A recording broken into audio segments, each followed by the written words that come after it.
Hello, everyone, and welcome back to our workshop about diet and lifestyle effects on mood and anxieties.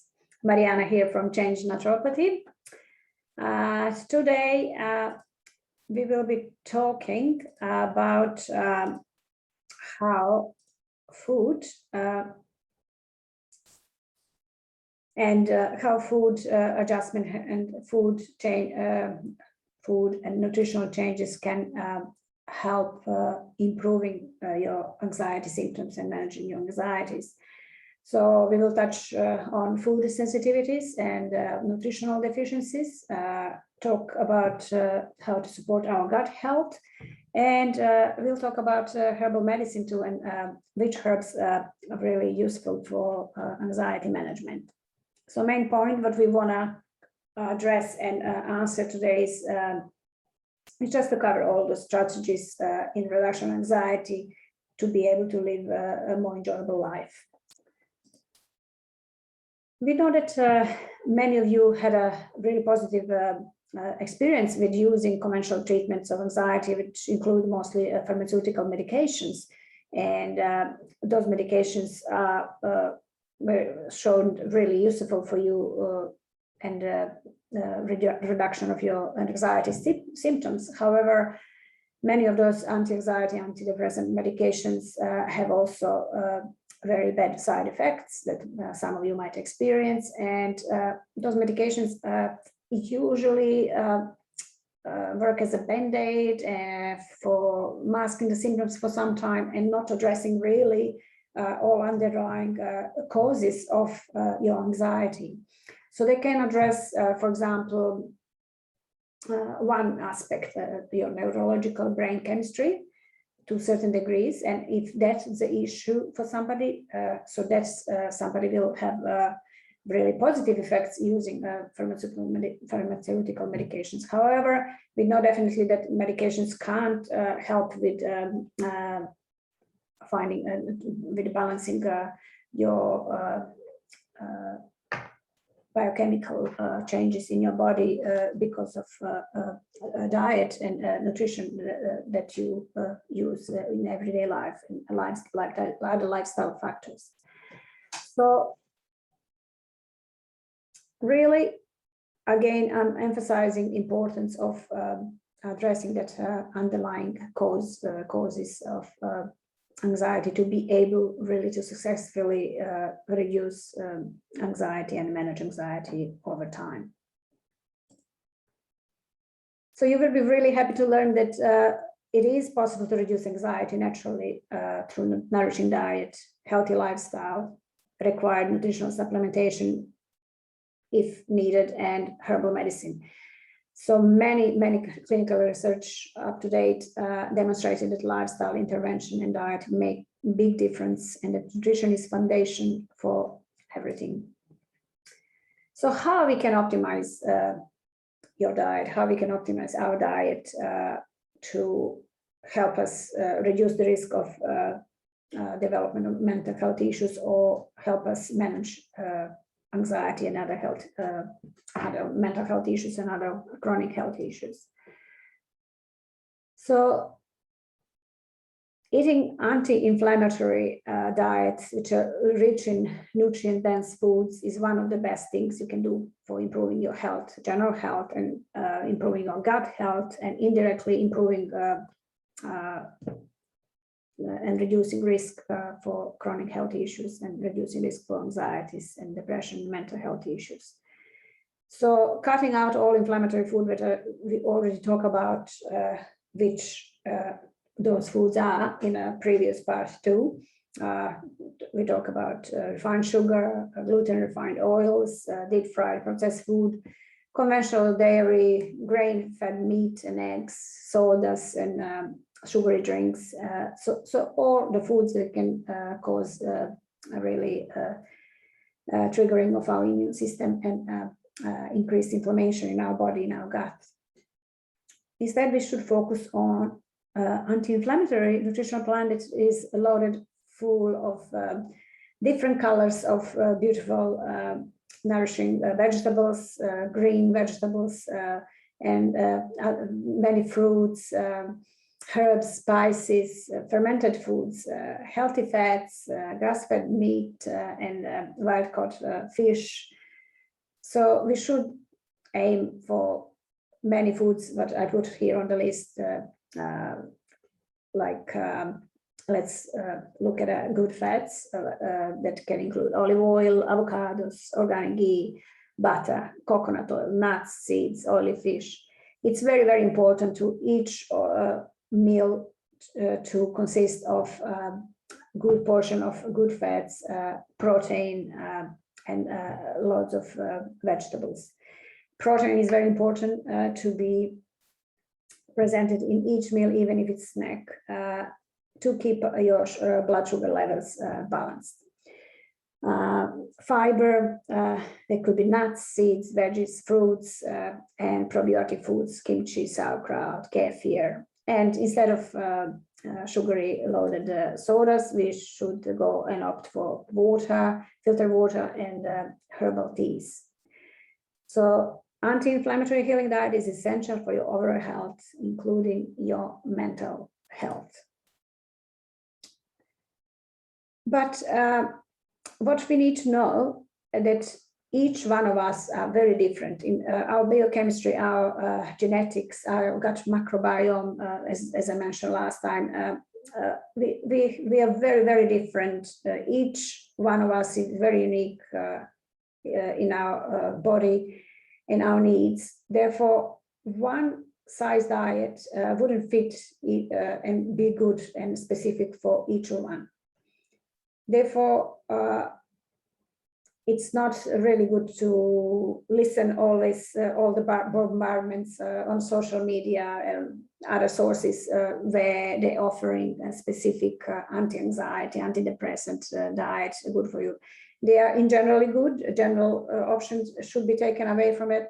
However, because each one of us have different issues, biochemical issues in our body, the certain diet to combat anxiety symptoms and depression symptoms should be made up and tailored specifically only for you and the underlying causes and issues that you have.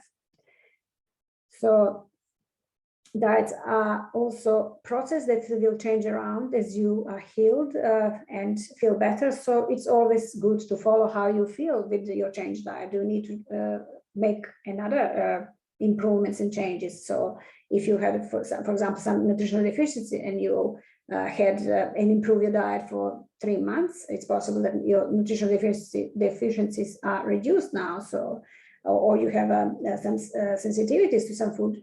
So after 3 or 4 months, you'll be able maybe to reintroduce some dietary items that you eliminated. So we always have to look and evolve the diets that we are tailoring only for ourselves. And sometimes you need really support and help from the natural health practitioner like naturopath or nutritionist. So let's look at food sensitivities and how we can address those and what are the common food sensitivities out there. They can create lots of inflammation reactions because of production of antibodies by our immune system. What's happening if we are sensitive to certain food, our immune system will be triggered and it starts producing inflammation to protect us from that foreign object, what I see as a foreign object, that food, what we eat and that we are sensitive to. Therefore, that will start causing problems and over the time, possibly development of anxiety and behavioral issues, mental health issues. So inflammation is a commonly underlying factor of anxiety, as we already mentioned, and common food sensitivities could include any of those listed here on the slide: sugar, gluten, corn, lactose, peanuts, eggs, some food additives, coloring, environmental toxins that are coming through our food, conventional grown foods. And they can cause all of that, what we said: pain, inflammation, microbiome dysbiosis, intestinal permeability, weakened immune system, and at the end, some chronic health issues, including mental health issues like anxiety and depression. But sometimes you might have some personal, less common sensitivities as well. When foods are not tolerated, then they can create inflammation that can trigger anxiety just specifically for you. To identify your specific food sensitivities, what you are sensitive, which food items you're sensitive on, you can go on with elimination diet and try to eliminate for a certain time. There's a specific process in there, or you can see the natural health practitioner who can point you out, functional health practitioner who can point you out to reliable functional testing for food sensitivities, where you can definitely have a list of the foods that you might be sensitive to. So I will just present quickly one great case study. I had a client who was a teenage girl, very happy, in love with sports that she was enjoying and practicing. But she started having issues with breathing and asthma symptoms and anxieties. And what we find out is actually that her diet was really loaded with sugars, high carb diet, lots of processed food, lots of takeaways for dinner, 3 to 4 times per week, not enough fiber, not enough fresh produce like vegetables and fruit. And when we changed that and implemented it, and after 3 to 4 months, she really blossomed and changed, and her anxiety symptoms reduced, and her asthma symptoms gone away. So, but also I must say, she was really motivated to go back in full speed in her sports achievements. So she was really compliant with all the changes what we together decided on. So that's one example how food and how nutritional changes can help really with anxiety symptoms. Now we can talk about allergies and sensitivities and what are the differences between sensitivities, allergies, and intolerances. Food allergies affect your immune system and trigger release of histamine in our body. That has, because our immune system sees that food item ingested and reacts to that sees it as a toxin, so responds with could respond within seconds and minutes. So in food allergies, response to food that we are allergic to could take only second to several minutes, and many symptoms can show tingling in the mouth, vomiting, swelling of the throat, and could be very dangerous because you can stop breathing. So common allergies are shellfish, nuts, eggs, wheat, milk, soy. On the other hand, in food sensitivities, that's food groups where immune system reactions are delayed and could be up to 72 hours or days after we eaten that food item that we are sensitive to. So it is really difficult to identify problematic food. Symptoms could be anxiety, mood swings, congestion, constipation, bloating, wind, indigestion, many other digestive issues, low energy, joint pain, sleeping problem, eczema. So common items that causing the food sensitivities: wheat, gluten, dairy, eggs, citrus, soy, nuts, and corn. And food intolerances happening if we have gut issues, if we have intestinal permeability, inflammation in the gut, or our body and our gut doesn't produce enough enzymes, digestive enzymes, and doesn't produce enough hydrochloric acid. So we don't complete digestion of the food that we are eating, so that's causing fermentation and feeding, populating and increasing the harmful bacteria in our gut, causing after that dysbiosis also. So symptoms could be fatigue, headaches, and common items, food items and grains, legumes, or starchy vegetables. So once we identified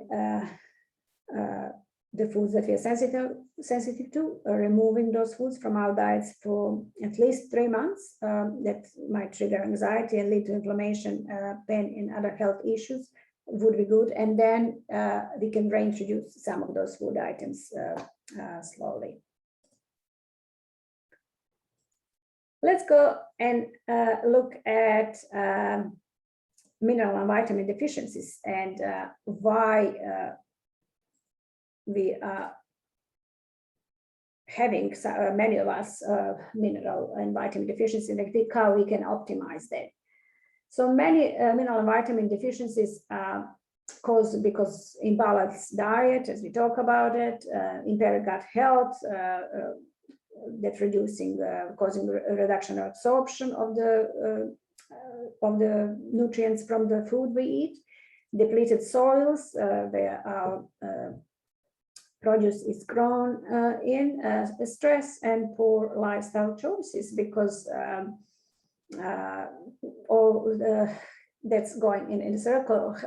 What we eat, we show that eating different food items high in sugar, that imbalancing our sugar levels during the day can cause stress, going up and down, our stress hormone cortisol. So that also can induce very poor absorption of nutrients from food what we eat, and therefore lifestyle choices and stress also could be looked at when we are talking about food and nutrition. So I often see clients that with impaired gut and digestion mineral and vitamin deficiency because they are not absorbing and assimilating their food well, because even they eat very healthy organic diet with lots of colorful veggies, they still might not be absorbing well because depletion issues because of modern agriculture methods, strict increasing amounts of nutrients from the soil. For example, here in New Zealand and Australia, we know that soils are really depleted from selenium, iodine, and magnesiums, and many other most common minerals and vitamin deficiencies, which include magnesium, zinc, iron, iodine, selenium, calcium, vitamin B's, D, C, E, and A. So how I'm giving just here on the slide, I can't go all through them, examples how we can recognize some of the deficiencies. Magnesium is really, magnesium and zinc are main minerals in the body that are involved in more than 200 chemical reactions in the body, very, very important for production and enzymes, hormones, and neurotransmitters. So magnesium deficiency, you can recognize as a muscle cramping, constipation. For zinc, that's loss of smell and taste. For vitamin C, could be ruptured eye vessels, bleeding gums. For vitamin D, you can have hair loss, eye twitching, insomnia, weak teeth and nails, and bone loss. For vitamin B's, numbness, dizziness, spoon-shaped nails. Vitamin E, you can have a poor night vision, dry hair or skin. So yeah, we can go on and talk lots about those deficiencies, and they are very, very common today in many people due to those factors that I already mentioned.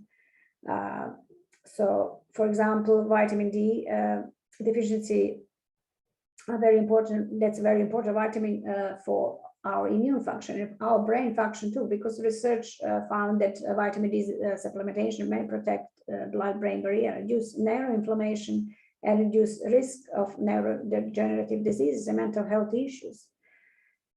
On the other hand, I haven't put here omega-3 fatty acids, very important, also very beneficial for brain health and may help to prevent improved brain degeneration too. So eating lots of sources of omega-3s like a wild caught fish, or having a supplementation if you don't eat many seafood and fish, or you don't eat vegetarian sources of flax seeds, for example, chia seeds, walnuts. It is very, very important to have good levels of omega-3 oils compared to omega-6, which are pro-inflammatory, to because they don't regulate inflammation and oxidative stress quickly in our gut and in our brain also. So some examples of foods naturally rich in magnesium and zinc are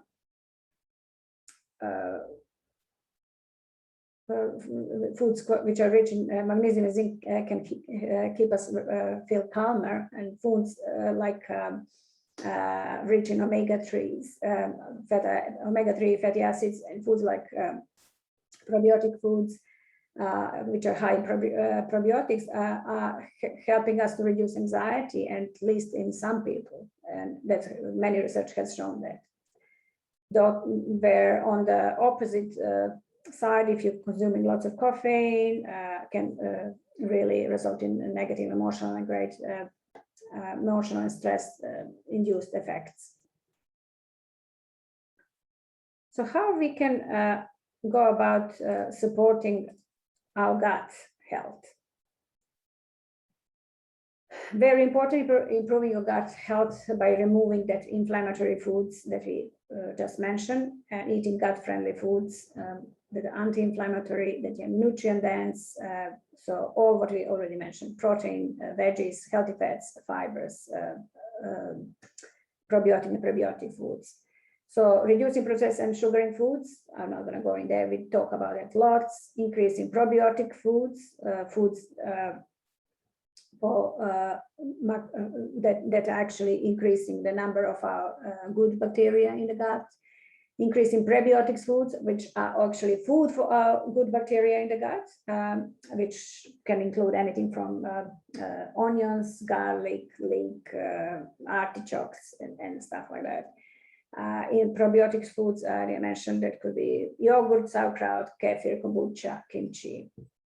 And diet rich in fiber and plant foods, it means increasing consumption of your vegetables and fruit as much as possible, eating a rainbow color of veggies and fruit. So thinking always when going to buying, shopping your veggies and fruit, buying the rainbow color, different colors of veggies and fruit, because each color have very big importance for different biochemical processes in our body.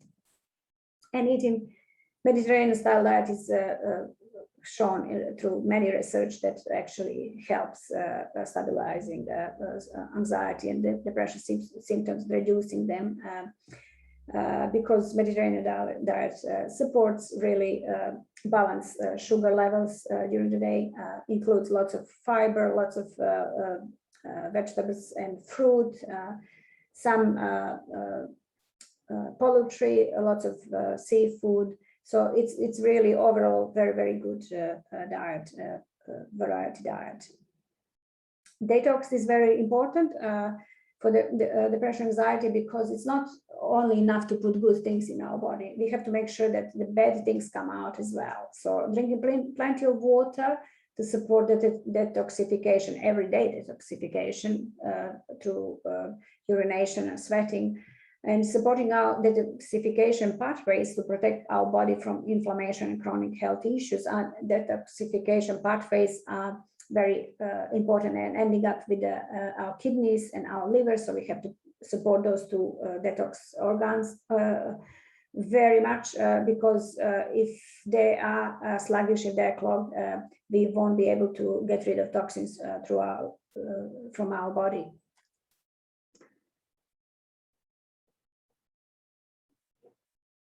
So why good digestion and optimal absorption is really important for reduction of anxiety, reduction of mental health issues. It's very important because we need, as we just mentioned, we need to absorb that good nutrients, minerals, and vitamins from food what we eat. If we don't have optimal digestion and absorption, if we are eating on the run, if we are eating when we are stressed, if we are eating in front of TV or computer, if we are not chewing enough our food, at least 20 to 30 times each mouthful, if you're not sitting and enjoying our food, and we're not giving thanks to our food, and expecting that food that's going to nourish our body, that's never going to happen. So we supposed to have set aside time for each meal to sit down, enjoy, and eat in peace, and enjoy with family or on our own, but not to eat while we are working, not to eat in front of TV when we are stressed, etc. So that's important to absorb those nutrients, what I mentioned, like amino acids, fatty acids, production of proteins, carbs, fats. It's important for production of our enzymes, hormones, neurotransmitters that are used in our body for physical and mental health. And those nutrients will protect us from parasites, from bad bacteria, overgrowth, from inflammation and disruption of our gut and digestion, which will follow with stable blood sugar levels and good mood and good sleep. So that's why it's very, very important to allow optimal digestion and absorption following those processes while we're eating and how we're eating and how we're preparing for having our meal. For example, case study here, I'll quickly explain that I had one little boy who really suffered from lots of OCD, anxieties, behavioral outbursts, and actually he was eating quite good diet. Their family eating very good diet. However, he had issues. We discovered that his gut was really inflamed, that he had intestinal permeability, that he had a dysbiosis of good and bad bacteria. And because of that, there wasn't much of minerals and nutrients were absorbing from the food that he was eating. Therefore, when we heal the gut, all those symptoms of anxiety and behavioral outbursts gone down. And his nutritional deficiencies, like mineral and vitamin deficiency, also have been improved. So let's go and talk about herbal medicine, how herbal medicine can help us reduce anxiety and depression. There have been really lots of popular interest in using herbal extract and plant preparations to treat anxiety disorders. There is a lot of research to support the use of herbs and natural remedies for depression and anxieties, and that they were really, really successful. I would talk and mention later many of the herbs that are commonly used for support of anxieties, but many of them are coming into a category of called adaptogens, which are a class of herbs that are safe, gentle, and effectively regulate the body's stress response via tonic actions of our adrenal glands. So adaptogens affect systems and hormones in the body that regulate our stress response and help control that excess of production of cortisol levels and reduce our depression and anxiety. They're best used for chronic anxiety, not really, so they have to be used over a certain period of time, over let's say 3 months, because they don't work really overnight. They are not used for acute panic attacks or acute anxieties like that.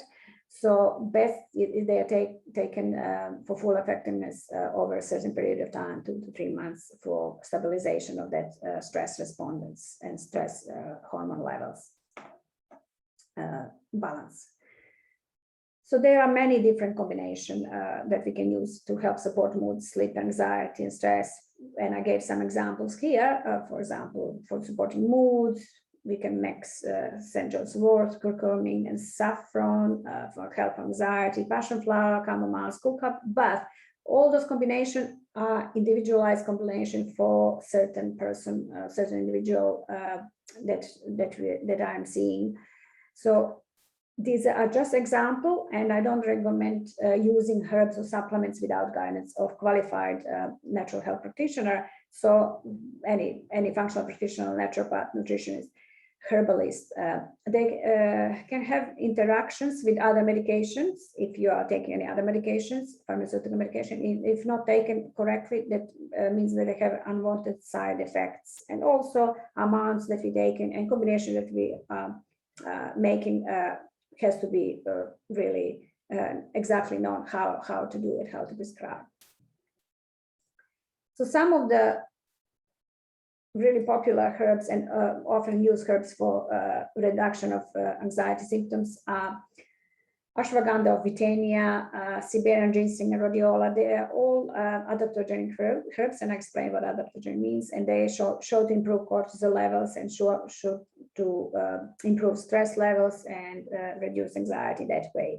Then we have valerian and kava.